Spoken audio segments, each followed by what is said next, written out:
Responsables. RCR presenta Golpe a Golpe.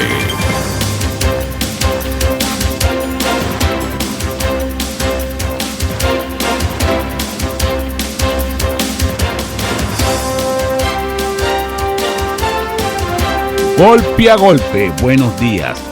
Viernes 14 de diciembre de 2018. Estaremos trabajando para ustedes en la dirección general de la estación Jaime Nestar, en la gerencia de producción Gulizar Calle, en la producción de este espacio Jackson Vargas y Marilia García, en los controles estará César Arteaga. Y recuerden seguirnos en nuestras redes sociales por @RCR750 y vernos a través de rcr.tv, la radio que se ve. Noticias.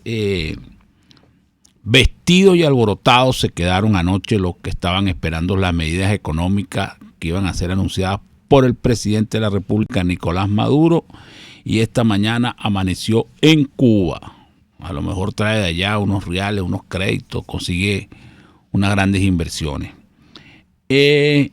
Otra noticia, una explosión en la planta de Guarenas, en el ingenio, y ya eso había ocurrido, pero esta vez hay 2 muertos, dicen las noticias, 6 heridos, es una planta de gas. Entonces, bueno, la situación no está fácil dentro de PDVSA. Y el Nacional cierra hoy, desde el punto de vista del papel, no va a salir como periódico impreso. Y anuncian que, bueno, cuando se recupere la situación económica y la crisis del país, volverán al papel. Pero después de 75 años cerró. Y en línea tenemos a Carlos Correa, director ejecutivo del Espacio Público y profesor universitario en Derechos Humanos y Comunicación Social. Buenos días, Carlos. Placer saludarlo. Muy buenos días, un saludo para ti allí en la mesa y por supuesto a toda la gente que a esta hora está en sintonía. Ajá, Carlos, otro periódico que cierra desde el punto de vista del papel. ¿Qué opinión te merece eso como pérdida del punto de vista de noticia y como pérdida del punto de vista de los derechos humanos? Bueno, a ver, mira, el Diario Nacional es uno de los que se denomina un periódico de referencia, pues un periódico que de alguna manera sirve para definir un poco el estatus o el clima de opinión. Cuando deja de salir en el formato impreso, pues de alguna manera es un indicador de la grave crisis que está viviendo el periodismo venezolano, especialmente cuando uno revisa el número de cabeceras que han desaparecido. Pues más o menos el 50% de los periódicos en Venezuela que existían hace 4 años ya no están, ¿no? Es decir, y eso es un indicador de la arremetida que hay desde el gobierno a la posibilidad de que circule libremente la expresión y que circule libremente las ideas y por supuesto tiene enormes implicaciones en la definición de la agenda pública en el país. Que poco a poco nos vamos a ir quedando sin medios de información. Sí, en líneas generales los periódicos, a mi juicio, después de la arremetida que se cometió contra la radio y la televisión venezolana, a mi juicio van a ser el espacio en el que de alguna manera se van a mantener espacios de lugares para la deliberación pública, ¿no? Hay que decir que el periodismo regional en Venezuela es muy importante, es decir, los diarios regionales en Venezuela tienen o tenían muchísima extensión. Usted revise, por ejemplo, el diario El Tiempo en Puerto La Cruz, revise Panorama, revise El Impulso, es decir, son diarios que eran emblemáticos para las personas de las regiones. Muchos de ellos ya no circulan, ya no están circulando o circulan semanalmente. Entonces estamos hablando de que esos espacios que son muy importantes para la cotidianidad de la gente están desapareciendo y la gente está buscando información desesperadamente por otras vías y canales y medios y modalidades. No es fácil, creo que hay cada vez más dificultades para enterarse de lo que ocurre. Las audiencias tienen que ser mucho más activas para enterarse, es decir, hoy en día estar informado en Venezuela implica que las personas busquen información, la contrasten, y antes era mucho más sencillo, como ir al kiosco de la esquina o encender el canal de televisión, tenían varias opciones y podían escoger entre ellas. Entonces, digamos, informarse en Venezuela es cada vez más costoso. Ahora, aquí hay muchos medios de comunicación, Carlos, que se han autocensurado, porque uno ve las noticias que ponen en primera página, no tiene nada que ver con la crisis que vive el país. Y hay otros medios que, digamos, sus propietarios tienen algún problema y se mantienen al margen de ese problema. ¿A ti no te parece que esa situación habría que revisarla, la situación de las propiedades de los medios de comunicación? Porque es complicada la cosa, ¿no? Bueno, sin duda, yo creo que una de las consecuencias de esta política restrictiva es que hay más concentración, es decir, ahora hay más concentración de la propiedad, hay más concentración de los discursos, hay menos pluralismo, hay menos diversidad. Es una situación, digamos, en nombre de una pretendida democratización de los medios de comunicación, lo que tenemos es un proceso de concentración discursiva, es decir, hoy lo que vemos es cada vez más un discurso repetido y que se parece demasiado a la propaganda, ¿no? Ahora, otra situación que se ve mucho también, Carlos, estamos conversando con Carlos Correa, director ejecutivo de Espacio Público y profesor universitario en Derechos Humanos y Comunicación Social, es que ya las Fuerzas Armadas Nacionales Bolivarianas, a través del DGCIN, amedrenta directamente a los periodistas, les impide su labor y cuando no, los detiene, como es el caso del periodista Bill C., el alemán, ¿no? O sea, lo llevan a los tribunales. Parece que lo militar cada vez tiene como más, ejerce más presión sobre el mundo periodístico. Sí, bueno, todo el tema de las zonas de seguridad ya son una aberración, es decir, prácticamente más de la mitad del país son zonas de seguridad y aquí se ha instaurado una práctica inaceptable, absolutamente inaceptable, como es la de que detienen a las personas, a los periodistas que están tomando fotografías en lugares públicos y les quitan el celular, les revisan sus comunicaciones. Miren, en este momento hay un escándalo en España porque un juez ordenó revisar a propósito de una investigación, de un escándalo, ordenó revisar los teléfonos WhatsApp. Entonces hay un escándalo en todo el país porque un juez ordenó abrir o revisar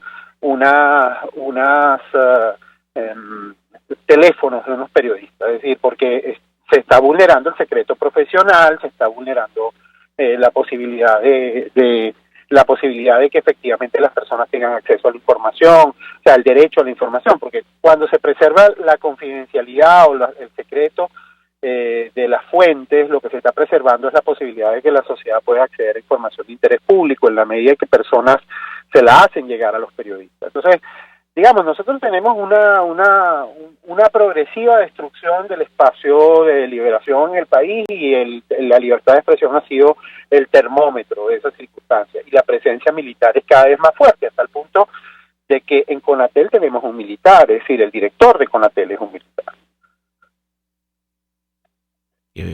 Que bueno, eso sí es verdad que eso que tú dices es sumamente preocupante. Carlos, ¿y tú crees que a raíz de esto las redes sociales han ido sustituyendo a los medios de comunicación y a su vez eso genera un problema de información inadecuada? Bueno, mira, una de las cosas que ha ocurrido y en Venezuela también desde el poder lo han empezado a utilizar, como la gente se refugia en las redes sociales o en las páginas web para buscar información, ¿qué es lo que hemos tenido? Bueno, en el último tiempo el bloqueo de los sitios web, los ataques de denegación de servicios, y hay un ejército, un número de personas que una investigación de una universidad estadounidense, una investigación regional, estableció en 500 troles, ¿no? Es decir, que se dedican a difundir información falsa, a hostigar a la gente en redes sociales. Y entonces, por eso te decía que también la gente entonces tiene que aprender a ver cómo esta información que estoy recibiendo es cierta, parece falsa. O sea, la gente ha tenido que aprender a verificar información en las redes. Sí. Entonces, también es un espacio tóxico, es decir, desde el poder se ha procurado que efectivamente la gente tenga dificultades para distinguir lo que es cierto, lo que tiene cierta veracidad, o de lo que no, de lo que es incierto, ¿no? Bueno, lo que también pareciera cierto es que en Venezuela hay una falta de información de parte de las instituciones impresionante, ¿no? O sea, tú vas a pedir cualquier dato y no... Bueno, es que en Venezuela el mundo es al revés, el mundo está al revés. Aquí la norma es el secreto y la excepción es la publicidad de los actores públicos. Es decir, cuando debería ser al revés. Sí, y eso no es una violación a los derechos humanos, la falta de comunicación de parte de las instituciones del Estado. Claro, pero que todo esto que estamos hablando violenta el derecho humano a la libertad de expresión, y no solo eso, sino que toda la conexión de esos derechos con la participación pública. Es decir, ¿cómo sé yo, cómo participo yo en la gestión pública si no me dan información en relación a cómo está la ejecución de un presupuesto, o de alguna manera cuáles son los datos que tienen que ver con el cumplimiento de las obligaciones del Estado en relación a otros derechos, como el de la salud y otros tantos? Entonces, la opacidad es una violación sistémica del derecho humano a la libertad de expresión y otros derechos como participación política y otros más. Sí, y una pregunta, Carlos, tú que eres profesor de comunicación social, ¿cómo están las universidades en esa materia? ¿Cómo están los estudiantes? ¿La diáspora es igual que en todo lo demás? Sí, por supuesto, es decir, hay cantidad de periodistas que se han ido del país y que están trabajando, algunos en grandes medios y otros haciendo otros oficios, como todos los profesionales que se han visto obligados a emigrar, ¿no? Por eso es que eso es una migración forzosa, eso no es una... ¿Aló? Sí, Ajá. es una migración forzosa, no es una migración voluntaria, ¿no? Sí, o sea que también tenemos un problema de falta de personal y de profesionales en el área, y eso es sustituido entonces por cualquier cantidad de gente que aventura en el área de las redes sociales, ¿no? Que es lo que tú venías diciendo, que entonces la información no se verifica, sino se monta y punto, y después, bueno, como dice, que Dios vea. Así es. Oye, qué difícil está esa situación, ¿no, Carlos? Mira, muy complicada. Yo creo que de todas maneras la sociedad venezolana mantiene un pulso con la voluntad de informar. Frente a la voluntad de desinformar, la gente busca información por otro lado. Frente a los atropellos, los periodistas se reinventan. Yo creo que hay también que contar esa historia, ¿no? La voluntad de resistir y de no aceptarse, de doblegar por el poder que también ha manifestado la sociedad venezolana y el periodismo venezolano también, por supuesto. Ahora, el gobierno ha actuado de una manera impresionante, ¿no? En bloqueando páginas, negándole los insumos a los periódicos impresos, negando los permisos para que puedan trabajar las radios. O sea, el gobierno actúa de una manera fuerte, ¿no? Esta es una política sistemática de restricción a la libertad de expresión que no tiene parangón en la región. Es insólito la política pública que estamos observando por parte del gobierno. O sea, es impresionante porque uno se queda como anonadado y dice, bueno, pero ¿cómo llegamos aquí, no, a esta situación? ¿Y tú crees que eso se va a profundizar el año que viene? Bueno, mira, depende mucho de la reacción que tenga la sociedad, depende mucho de otros factores, pero hasta ahora lo que estamos viendo es la política indeclinable de seguir golpeando a la sociedad venezolana. O sea, que los venezolanos lo que podemos esperar el año que viene en materia de comunicación es más desinformación. Más desinformación o desarrollar estrategias para no desinformarse, ¿no? Sí, pero lo que te quería comentar era que estamos conversando con Carlos Correa, director ejecutivo de Espacios Públicos y profesor universitario, es que uno nota que hay como una sala situacional, como algo que monta unas noticias como para que la gente piense en otra cosa. O sea, hay como una especie de un manejo de información inadecuado por parte del gobierno, porque a veces montan una noticia que uno dice, bueno, esto es como para engañar a la gente, para que la gente se olvide. Esa es una política ya del gobierno, ¿crees tú? No, es una política. Es decir, hay varias salas situacionales, y hay estrategias para desinformar, y hay estrategias para propaganda. Eso lo venimos viendo desde hace tiempo. Por ejemplo, en determinados momentos se convocan a cadenas para desinformar. Es decir, hay miles de mecanismos que se han utilizado. Es una política deliberada de reducir las fuentes de información creíbles y de llenar de falsa información los circuitos comunicativos del país. Eso es una política deliberada. No es una política, o sea, castigar a quien informa y divulgar información falsa o propaganda por los canales y por la posición de dominio que tiene el gobierno. Es decir, en este momento la posición de dominio en cuanto a los medios de comunicación, sea porque tienen propios, sean porque han comprado medios importantes, cabeceras importantes de medios de comunicación, o sea porque utilizan cadenas y otras herramientas, la tiene el gobierno. Pero frente a eso tú tienes una sociedad que aún sigue movilizándose, protestándose. En un ecosistema tan reducido, tú dices, bueno, hay que ver cómo la gente todavía reacciona y dice, no cree las mentiras gubernamentales. Bueno, Carlos, por razones de tiempo tenemos que despedirte. Fue un placer tenerte en el programa. Hemos conversado con Carlos Correa, director ejecutivo de Espacio Público, profesor universitario en Derechos Humanos y Comunicación Social. Nosotros vamos a publicidad. Usted escucha Golpe a Golpe por RCR 750 AM. Puedes seguirnos en nuestras redes sociales. En Twitter, @RCR750, la radio que se ve. Los temas de actualidad más relevantes son expuestos a la luz de La Linterna. Diego Bautista Urbanica le invita a formar parte de este ameno espacio de charla y análisis con una buena taza de café y al son de buena música. La Linterna, de lunes a viernes, a partir de las 2 de la tarde, por RCR 750 AM. En RCR somos vanguardia. Toda la programación de tu RCR también la puedes seguir a través de la internet. Audio y video en tiempo real. Noticias y mucho más. No te pierdas ni un segundo de nuestra programación.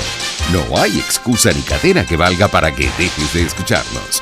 Ingresa a rcr.tv, la radio que se ve.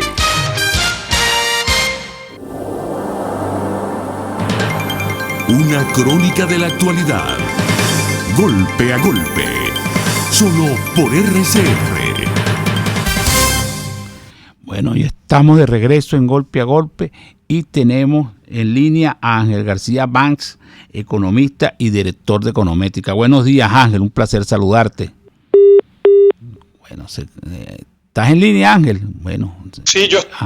Ángel, anoche el presidente nos dejó, vestidos y alborotados.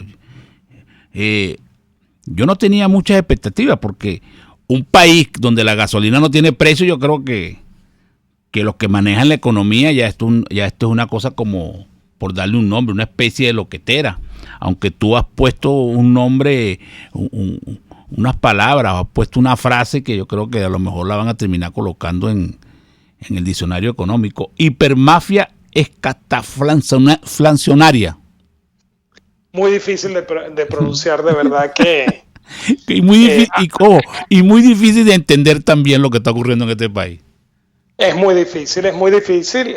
Venezuela es un país, lo conversamos la última oportunidad, en que es imposible que se produzca una hiperinflación. ¿Por qué es imposible? Porque usualmente donde se produce una hiperinflación, se produce en un país, digamos, como Argentina, donde hay desconfianza por la moneda y por las políticas económicas históricas, por el populismo que ha reinado allá. Pero, digamos, tienes un Estado que no genera divisas propias, que no tiene la capacidad de intervenir si se queda sin reservas, sin ahorros del pasado, no tiene la capacidad de un flujo, participar en el mercado de cambio estabilizando la moneda. Como fijando un precio mayor, extrae más liquidez, en ese caso sería pesos argentinos, del sistema, y con eso, al reducir la liquidez, contribuye a estabilizar y evitar un proceso de hiperinflación. Como el Estado argentino no tiene eso, entonces en un país como Argentina, cuando se pierde la confianza, dado que todas las divisas son generadas fundamentalmente por el sector privado, cuando se pierde la confianza en el peso, el sistema puede saltar un proceso de hiperinflación, por supuesto, en un contexto de lo que es obvio, tiene que haber déficits fiscales, una política económica con desórdenes salariales, fiscales, monetarios, en fin. Pero en el caso venezolano, aún si el régimen se quedase sin reservas internacionales, cero reservas e hiperendeudado, bastaría con que el Estado venezolano vendiese las divisas al mercado, ¿verdad?, a una tasa alta, para recoger muchos bolívares por cada dólar del sistema y secar de liquidez, digamos, al sistema en general, de forma tal de reducir la presión sobre la tasa de cambio a futuro y, por tanto, sobre los precios en la economía. Pero como eso no está pasando, como el régimen no está vendiendo dólares al mercado, sino que se los asigna a unos grupos de mafias entre sí, entonces lo que ocurre es que se produce una hiperinflación en un país donde sería imposible que se produjese. Por eso es que yo lo llamo hipermafia, porque no es una hiperinflación tradicional. Bastaría con que el Estado, en vez de colocar los dólares a esos grupos de mafia a 0,00, o sea, 0,001 bolívar soberano por dólar, lo vendiese una tasa alta para drenar la liquidez en el sistema y presionar más bien a la baja en lo que es el mercado paralelo. Entonces tendríamos no un proceso de hiperinflación, sino más bien, inclusive se produciría en este mismo instante una caída de los precios. Eso es difícil a veces de transmitir, de comprender, porque la gente no suele creer que, o sea, la gente suele pensar que la corrupción es 10% o algo por el estilo, es decir, fracciones pequeñas. No, aquí se están robando el 50% del ingreso del Estado, que tradicionalmente fue la factura de exportación petrolera. El 50% completico, todos y cada uno de los años. Es decir, a números de hoy, aproximadamente unos 52 de 55 millones de dólares al día. Es decir, solamente unos 3 millones le llegan al DICOM bajo la forma de subastas semanales de 15 millones. Entonces, ese es el drama que estamos viviendo. Eso que tú dices es importante, Ángel, y también yo quería agregar que mucha gente se pone en estado de alerta, porque yo ayer le decía a una persona, bueno, pero ¿cómo un indígena no va a sacar oro en Canaima si el salario son 4 o 5 dólares allá, y si se pone a sacar oro le va mucho mejor? Porque la gente busca de ganar real. Entonces no puede ser que tú me vas a pagar más 5 dólares mensuales y yo sacando oro a la pata del Salto Ángel, yo puedo conseguir 40, 50 dólares semanales, yo me voy a poner a ganar 3, 4 dólares semanales. Entonces la gente se asombra por eso. Y yo, bueno, pero con esto que tú dices, esa es una realidad que va para allá. Claro, y la otra cosa es que el contexto genera una escasez desbordada. Estamos hablando de un indicador promedio de escasez de 70%, estamos levantando nosotros cuando visitamos a los establecimientos. Solamente un 30% de ellos conseguimos el rubro promedio. Es decir, cuando vamos rubro por rubro buscando, en promedio estamos consiguiendo en 30% de los establecimientos. O sea, esto es una locura. La escasez desbordada sobre todo rubros como por ejemplo arroz, por mencionar uno.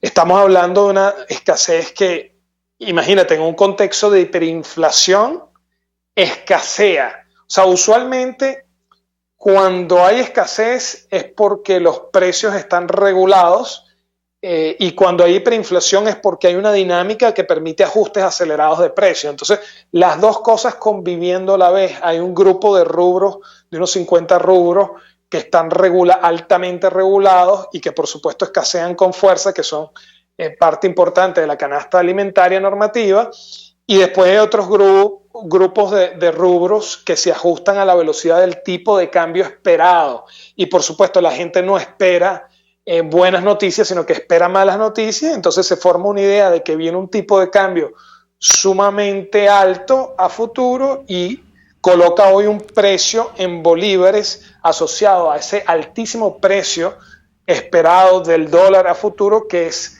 el que cuando ellos cobren los bolívares producto de las ventas les va a permitir ir a un mercado de cambio a reponer el inventario. Entonces, luego en la práctica el tipo de cambio está un poco más bajo de lo que se habría esperado, y por tanto cuando medimos los rubros en dólares a la tasa de mercado paralelo y nos volteamos y comparamos con Panamá o con Bogotá, nos damos cuenta que los rubros, hay gente que está hablando de inflación en dólares. Tal cosa como esa no existe. La inflación en dólares es la inflación internacional. Lo que ha habido es una apreciación del tipo de cambio real, es decir, los precios han ido más rápidamente que el dólar, porque la gente esperaba que el dólar hubiese estado más alto para este momento. Entonces, cuando fijas los precios y pones a circular las mercancías... ¿Y a qué tú crees que se debe eso, Ángel?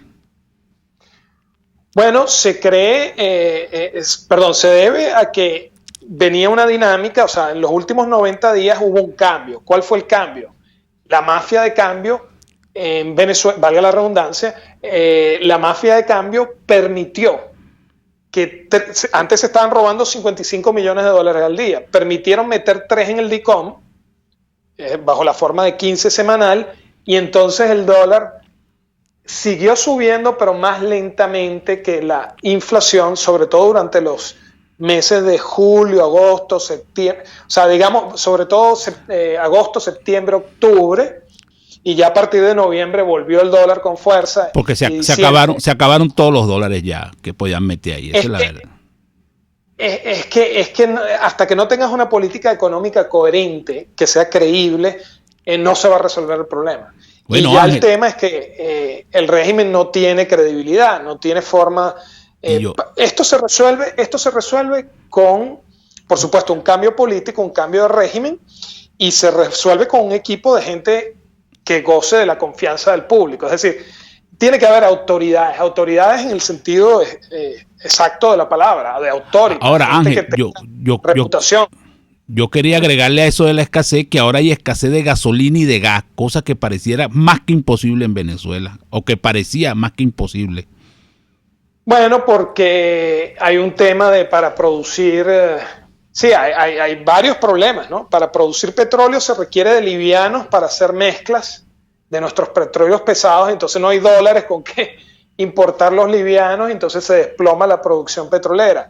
Pero por otro lado, las refinerías en terrible estado, la situación ha hecho que evidentemente haya escasez también de combustible en el país que tiene las mayores reservas petroleras del planeta, 20%. O sea, 1 de cada 5 gotas de petróleo en el subsuelo de todo el planeta Tierra están en Venezuela.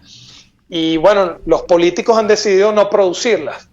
Lo lógico habría sido, vamos a producir ese subsuelo para que la gente, en vez de estar comiendo basura o vendiendo drogas en las playas venezolanas, etcétera, estuviese generando actividad económica, generando bienestar, generando empleo, etcétera. Pero los políticos, cuidado, no estos nada más, no, estoy hablando de los últimos 60 años, han decidido no producir petróleo, o sea, estancar la producción petrolera. Nosotros veníamos, como economía nos iba muy bien mientras se decidió que la producción petrolera tenía que crecer todos y cada uno de los años, porque se decía, bueno, Venezuela es un país petrolero, que crezca la industria petrolera. Pero hace 55 años, 60 años, decidieron los políticos que no, que se nacionalizase la industria, que le metieron pues la mano a los políticos a la propiedad, a la producción, y entonces en vez de producir lo que tienen que producir los políticos, que es orden público, orden jurídico, es decir, seguridad de la persona, de los bienes de la propiedad, una infraestructura física y social para que la gente pueda tener una vida decente, pueda producir, pueda consumir, pueda desarrollarse. Bueno, se decidieron a meterse de empresarios, entonces los políticos tomaron control de la industria petrolera, estancaron la producción, se desplomó cuando llegó el chavismo y estamos en el país más rico del mundo en reservas petroleras, está empobrecido comiendo basura. Es una locura, pero está ocurriendo. Es como la hiperinflación. No puede ocurrir en Venezuela salvo se haya, digamos, recurrido al artificio de simplemente apropiarse de la factura de exportación petrolera. Bueno, porque, Ángel, ¿qué es la factura? Por razones de tiempo tenemos que despedirte. Si por alguna casualidad el gobierno decide tomar algunas medidas económicas, a lo mejor hacemos un programa sobre esas medidas económicas, porque ya uno no sabe, a lo mejor anunció que anunciará y a lo mejor lo deja para el año que viene, o a lo mejor no hace nada, porque ya uno no sabe qué esperar, porque como tú dices, la falta de confianza y la falta de credibilidad ya es mayúscula. Entonces, si por alguna razón el gobierno toma algunas medidas, a lo mejor hacemos un programa especial sobre esas medidas que tome el gobierno en un momento determinado. Pero fue un placer tenerte en el programa, Ángel. Hoy ha sido muy agradable conversar contigo. Hemos tenido a Ángel García Ban, economista y director de Econométrica, y nosotros tenemos que ir a publicidad. Ni de suerte, ni de gracia, ni de pecho. Es Golpe a Golpe. Puedes seguir nuestra programación a través de rcr.tv, la radio que se ve. El siguiente espacio educativo está dirigido a niños, niñas y adolescentes. RCR presenta Todo se puede, una producción nacional independiente de Mayra Prado, certificado número 16923. El cambio es acción. Muévete por tu salud. No tienes excusa. Tú puedes. Jugo de remolacha contra la hipertensión. La remolacha ha ido ganando popularidad como un nuevo superalimento. Recientes estudios afirman que entera o en jugo puede mejorar el rendimiento deportivo, la presión arterial y aumentar el flujo de la sangre. Si eres hipertenso, quédate escuchando porque sabrás qué tiene que ver la remolacha con la salud de tus arterias y de tu corazón. La remolacha tiene alto contenido en nitrato en la dieta, importante porque se convierte en óxido nítrico, un gas que relaja y dilata los vasos sanguíneos. Uno de los trabajos más recientes lo publicó la revista Hipertensión en el volumen 65 del año 2015, donde estableció que tomar diariamente un vaso de jugo de remolacha reduce significativamente la presión arterial en personas hipertensas, incluso en aquellas cuyos elevados valores de presión arterial no se controlan con medicamentos. Pero atento, no te estamos motivando a que dejes de tomar tus medicinas. Esto es una invitación para aumentar el consumo de frutas y hortalizas. 250 mililitros de jugo de remolacha, como un cuartico. Durante 4 semanas bastaron para producir estos efectos en la hipertensión arterial. Reducción de la presión de 4 milímetros de mercurio en la presión sistólica, que es cuando el corazón está bombeando, y de 8 milímetros de mercurio en la presión diastólica, cuando el corazón se relaja. Para muchos pacientes del estudio, esta reducción fue suficiente para llevar la presión arterial de nuevo al rango normal. Los autores señalan que la reducción lograda es comparable con la obtenida con la medicación. También se obtuvo una capacidad de dilatación de los vasos sanguíneos de un 20% y la rigidez arterial se redujo en un 10%. Buscando ideas para consumir remolacha en jugo, mezcla con una combinación de naranja, menta, piña o manzana, limón y jengibre. Rayan remolacha cruda a tu ensalada favorita, remolachas asadas con queso de cabra, rebanadas de remolacha cruda con gotas de limón son algunas ideas. No solo la remolacha es alta en nitratos, otras hortalizas como celery, berro, lechuga, espinaca, rúgula, endivia, hinojo, ajo porro y las coles también lo aportan. La recomendación de nutricionistas, cardiólogos, que motiva el consumo de 5 porciones de frutas y hortalizas al día es una de las claves para la disminución de la presión arterial y la prevención de enfermedad cardiovascular, la primera causa de muerte en el mundo, totalmente prevenible. Te propongo un reto. Incorpora frutas y hortalizas en el desayuno, almuerzo y cena. Y entre comidas, cuando te quieras comer un dulce, ¿qué tal si buscamos las frutas?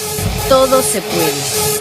RCR presentó Todo se puede con Mayra Prado. Síguela por Twitter, @todosepuede.net. Una producción nacional independiente de Mayra Prado, certificado número 16923. Superar una lesión es trabajo de profesionales. La unidad de cirugía articular y medicina deportiva Haroldo Macareño y Guillermo Rangel cuenta con el mejor equipo de traumatólogos en medicina deportiva, cirugía artroscopia y reemplazos articulares. Ubícalos en la Policlínica Metropolitana o al 0414-305-8176. Superar tu lesión es nuestro compromiso. RCR 750 AM. Porque lo bueno une. Moisés Naim en Efecto Naim. Hola, soy Moisés Naim desde Washington. Conéctese a rcr.tv. También nos puede seguir por @Efecto Naim en Twitter. Y estamos en Facebook y en Instagram. Y no olvide que puede disfrutar todos los contenidos del programa cuando usted quiera, suscribiéndose a nuestro canal de YouTube. Nos vemos en la radio. Los miércoles y viernes a las 7 de la noche. Solo por RCR 750 AM. Golpe a golpe. El cuento completo entre lo irónico, lo serio y lo ácido. Y regresamos a golpe y bueno, estamos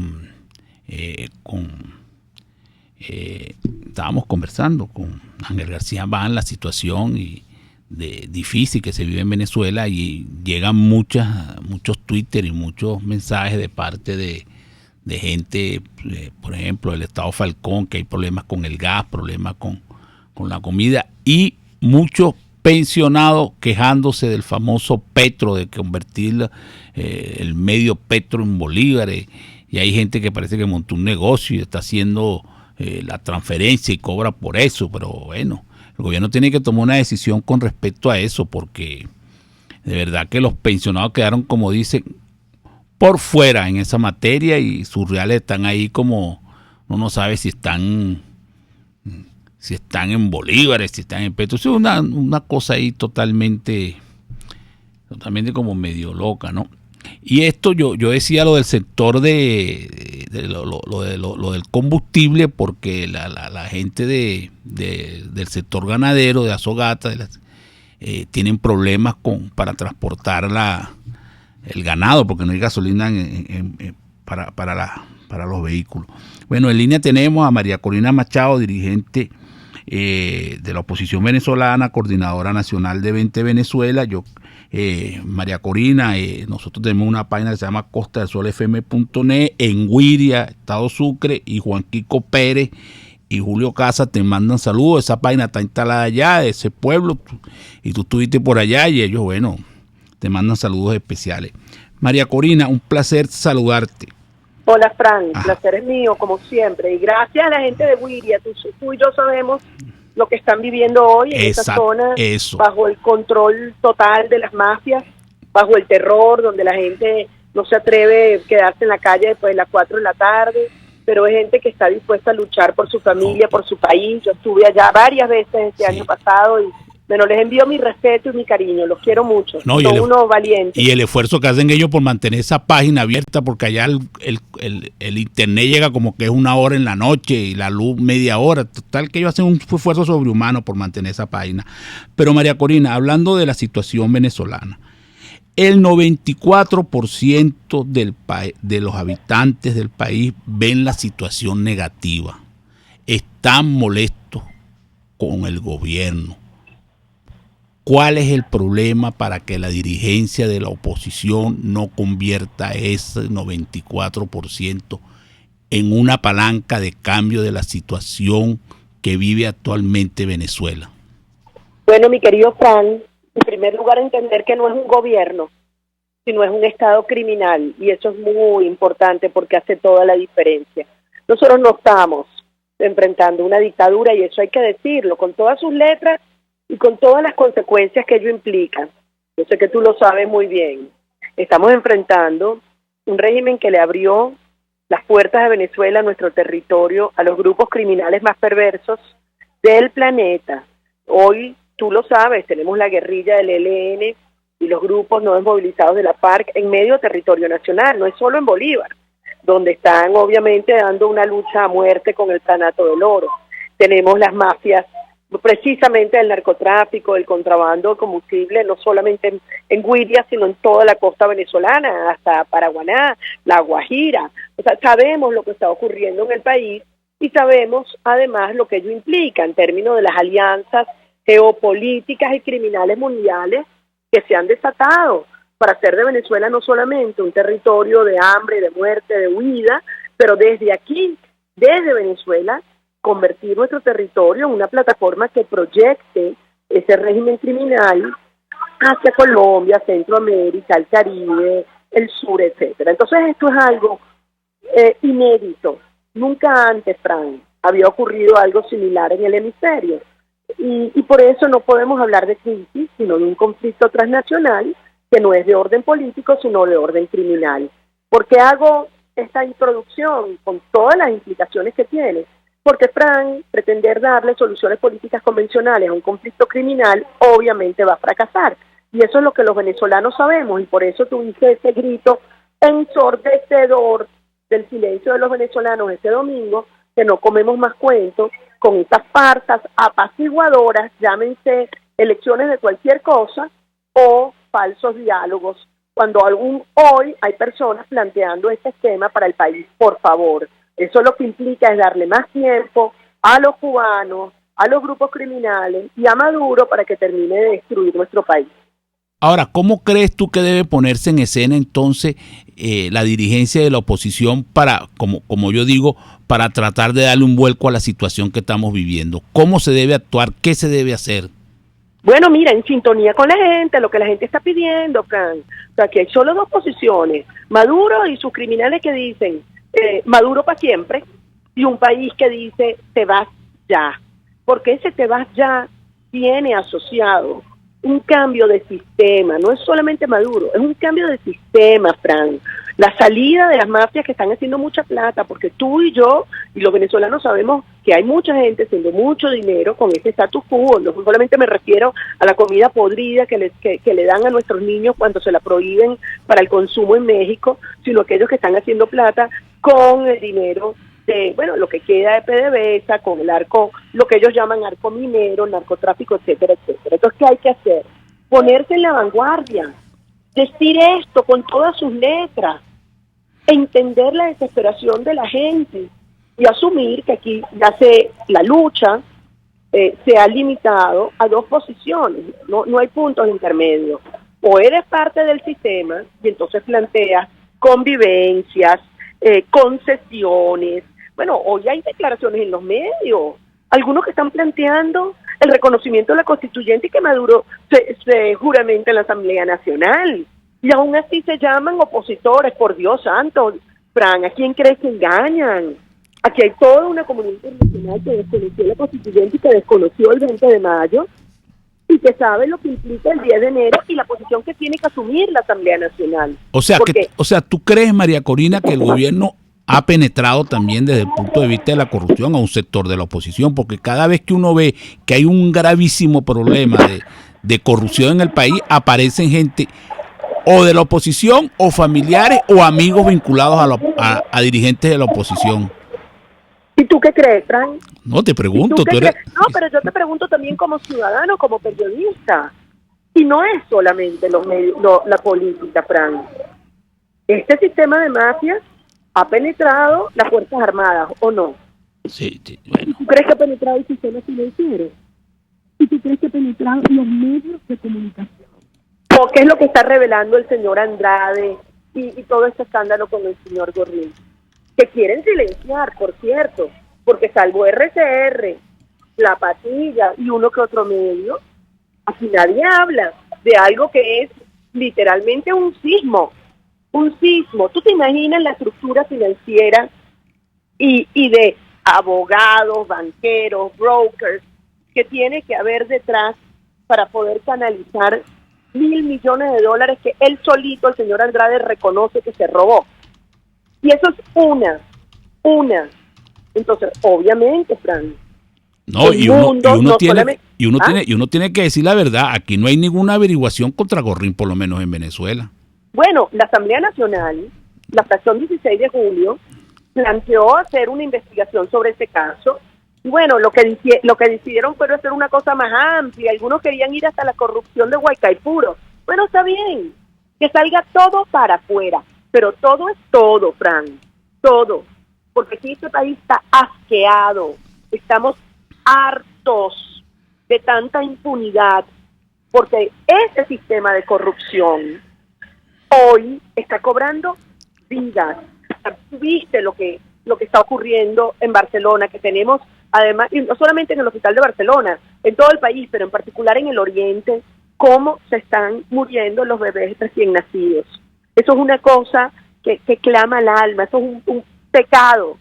Y cada día que permanezca Maduro, serán más y más niños, ancianos, jóvenes que huyen. Por Dios santo, o sea, estos errores, entre comillas, de una dirigencia, que no es solo la dirigencia política, Frank, porque aquí hay una responsabilidad, digamos, de todas las élites del país, intelectuales, gremiales, periodísticas, sindicales, estudiantiles, empresariales. Dios mío, estamos enfrentando la disolución de Venezuela como nación.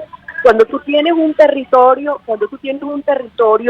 donde más de la mitad está fuera del control de las Fuerzas Armadas y de los cuerpos de seguridad del Estado, donde no se puede ejercer la soberanía nacional, donde estamos a punto de perder el efectivo, y no te quiero contar ya cuando las grandes transnacionales comienzan a hacer exploraciones petroleras en la proyección de la fachada del delta del Orinoco, y la Fuerza Armada y la Armada no mueve un dedo. Cuando está ocurriendo todo esto, y todavía hay quienes plantean convivencia. Yo le agregaría a eso que tú dices, María Corina. Estamos conversando con María Corina Machado, dirigente de 20 Venezuela, que hasta Pablo Iglesias se dio cuenta ya que la situación política y económica en Venezuela es un desastre. Ay, por favor, Fran, no se dio cuenta de un carrizo. Ese tipo es un cómplice que no solamente fue parte, digamos, del diseño estratégico, comunicacional, del comunismo rancio que ha generado tanta muerte en el mundo, sino que también todas las investigaciones que se empiezan a indicar de sus vínculos económicos. ¿Qué es lo que está pasando? Que en España hay un gran problema interno en el cual Venezuela se ha convertido en un tema de política interna con un grave daño para quienes están convalidando este régimen. Entonces, bueno, salen con estas declaraciones como si la gente no tuviera memoria. Mira, María Corina. Sí sabemos lo que estos grupos internacionales, incluyendo el señor Zapatero, ha representado como agente de la tiranía. Mira. Buscando en momentos cruciales, Fran, porque esto hay que decirlo. En estos años de lucha, en varias oportunidades, hemos estado cerca de provocar una ruptura, y en cada momento han aparecido los zapateros para aplacar los ánimos. María Corina, tenemos que ir a publicidad, y cuando regresemos vamos a seguir conversando contigo y te vamos a dejar dos preguntas. Una, ¿qué hacemos para producir la ruptura? Y la segunda es que te vamos a dejar un minuto para que tú te despidas de nuestros oyentes, ya que tú has sido una persona que has estado con nosotros durante todo el año y tengas la oportunidad de despedirte de nuestros oyentes desde el punto de vista del año decembrino y, bueno, envíes un mensaje. Nosotros vamos a publicidad. Usted escucha Golpe a Golpe por RCR 750 AM. Sintonícenos a través de Periscope, @RCR750, la radio que se ve. Y todos los viernes a gaitear con Melody Gaita en el bar-restaurant Lon Low, el mejor de Santa Mónica. Acércate a partir de las 6 de la tarde porque Melody Gaita te pone tu tobo para que te refresques. Bar-restaurant Lon Low en la calle Rufino Blanco Fombona, después del Centro Comercial Santa Mónica.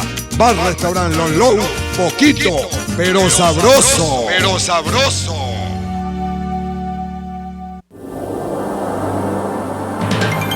Una crónica de la actualidad. Golpe a golpe. Solo por RCR.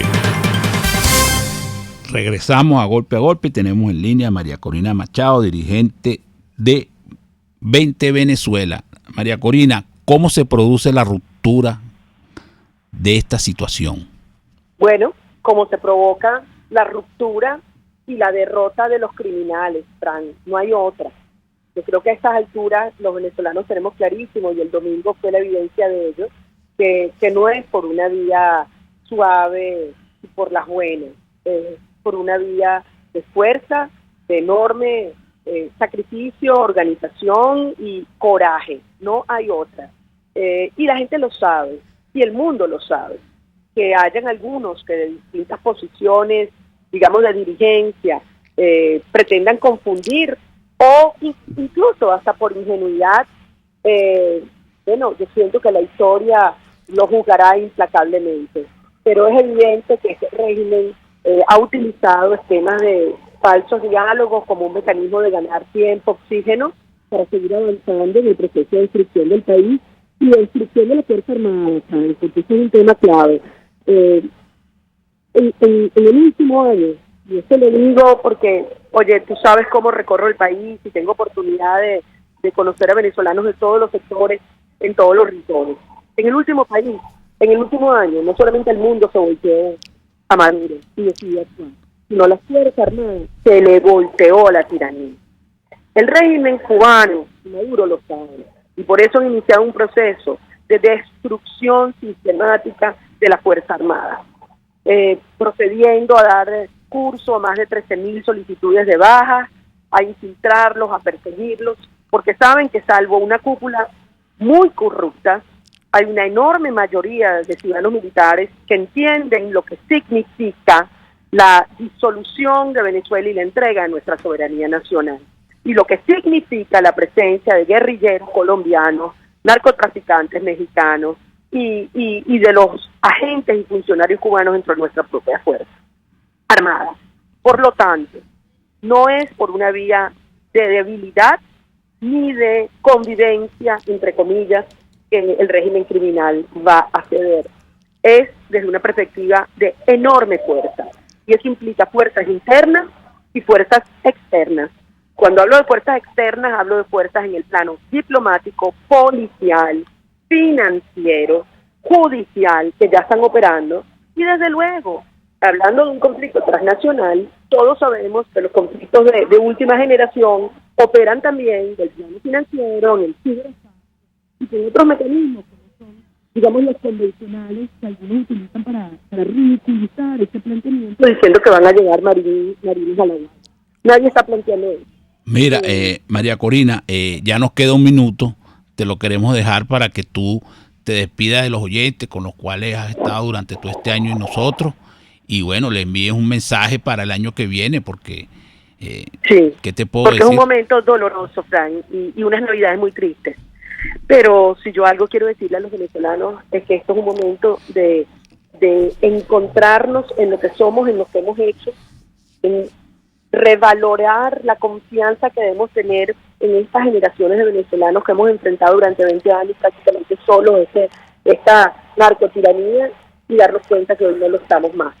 Que el mundo ha decidido actuar, que no se va a parar, que nos acompañan, y que hay enormes fuerzas morales, porque si de alguna naturaleza nuestra lucha es ética, y el bien siempre gana sobre el mal. Así que aprovechemos estos días de Navidad, dentro de todo, de valorar, apreciar lo que tenemos, abrazar muy duro a aquellos familiares que tengamos aquí, conscientes de que no va a haber una sola familia unida en esta Navidad, pero que precisamente para lograr el reencuentro de todos los venezolanos es que nada nos detiene y que seguimos adelante. Así que mil bendiciones a ti, Fran, a tu familia, a todos los venezolanos, que podamos hacer esta Navidad lo más feliz posible con lo que tenemos, y sin descanso, sin dudas, con toda la fuerza y la confianza, avanzar para un año 2019 que tiene todos los desafíos de adelante para concretar nuestro propósito, que es traer a los venezolanos de regreso a una Venezuela libre, próspera y feliz. Un gran abrazo. Bueno, gracias, un placer. Hemos conversado con María Corina Machado, dirigente nacional de 20 Venezuela, señores, y será hasta el lunes. RCR presentó Golpe a Golpe. Para cualquier comentario o sugerencia, escriba a golpeagolpe@